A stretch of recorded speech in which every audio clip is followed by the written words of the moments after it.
If you've ever been in one of those movie theaters with a huge screen, with picture and sound that almost pull you into the movie, you were probably in an IMAX theater, and almost nobody knows what that is. Do you know? Me. Yeah, of course I know. That's why today I'm going to explain to you what IMAX is and how it works. IMAX is a way to film and then project movies on big screens with more detail and with higher image and sound quality than in a regular movie theater. But in the end, what makes IMAX so different? Why does this technology exist? You've probably seen this drawing somewhere as a symbol of cinema. That's because when we watch a movie, that movement is an optical illusion. What we're actually seeing is a sequence of photos being projected onto the screen, usually 24 photos per second. So that little cinema drawing is actually the film that the camera used when recording the video. They're sequential photos, one after another. You can't do that with a camera like this, which takes one photo at a time. You'd need to take 24 photos per second. Maybe you think, wow, a camera that takes 24 photos per second must be really noisy. It would go TRR. Well, I actually have a really old one here. This is a home camera that I bought at an auction. I guess it's from the 70s, more or less. It doesn't even use batteries. You have to wind it up. So how did it work? You would put a blank film inside, a film that, when the light hits it, a chemical reaction happens, so it hasn't been recorded yet. And the moment you turn on the camera, it starts taking pictures like crazy. And yes, listen to the little sound. It takes 24 pictures per second. You can see this happening inside it. You can see the camera opening and closing the light, letting it in and stopping it 24 times per second. That's really crazy. After you recorded a film like this, it was just like with an old camera. You had to send it to be developed, so a chemical reaction would happen and the photo would become visible. In the case of film, even in the case of video, it would become visible on a strip that you could project. And the coolest thing is that, yes, we have one of these strips here. It's not very easy to open and it's not professional, okay? It's not from the movies, it's from Fabio Utumi, who works here with us. His family had one of these cameras and recorded a video a few decades ago. Let's see if we can see anything. They're really tiny photos. It's not going to be easy to show this. I'll put it on a white screen on the phone so we can see. Look, you can see a person's face gradually changing expression. Because it's a film, right? But it's really tiny. Because after all, if you're going to take thousands of pictures, you can't use a very large film, otherwise it gets too expensive, especially for a home movie. Okay, in a bit, we'll talk about cinema. I'm going to show you here under the microscope as well. You'll see that you can see it in a lot of detail. You can even notice the dirt that's on top of the film. All those grains that show up. Sometimes when we're at the movies, it's because of this that we say we're going to watch a film, because this plastic is a film. Right? It's really thin. That's also why this is called a film camera. And this is also called a film strip. When I said something was recorded on film and not digital, this is what I meant. And that's why we call long movies feature films, because they have many meters of film. But how do we watch it when we have something like this in our hands? By using a projector. We set up a very basic projector here so you can understand the concept. Okay, so in the front, we have a magnifying glass, a lens.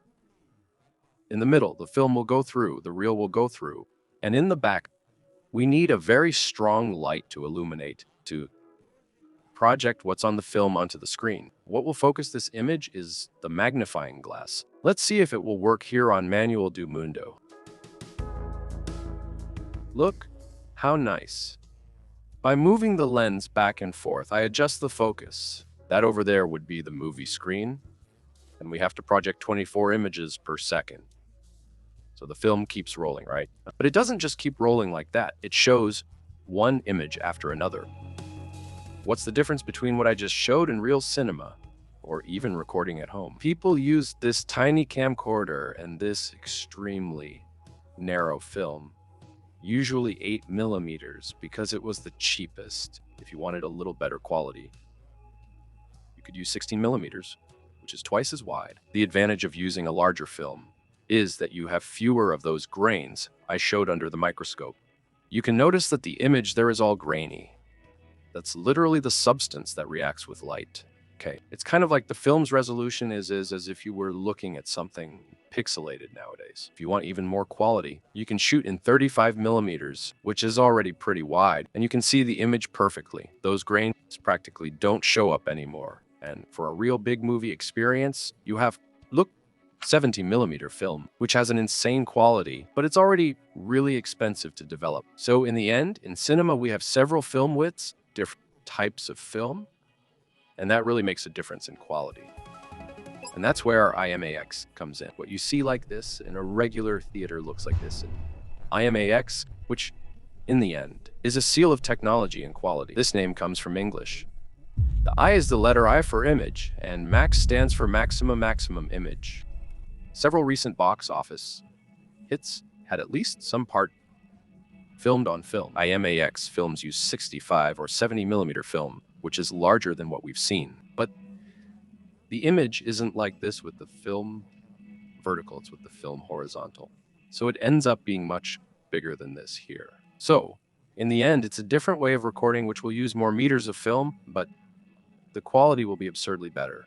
Of course, nowadays there are already digital cameras with amazing quality, huge sensors, and they can record in IMAX quality, and they're certified for that, but not everyone likes them. There are many directors who still want to use film, the actual film stock, for artistic reasons, because of the way light interacts chemically with the film and ends up giving a different color style, a unique texture. It's kind of like how some people want to listen to music on vinyl records and don't really like CDs or MP3s or music on the internet.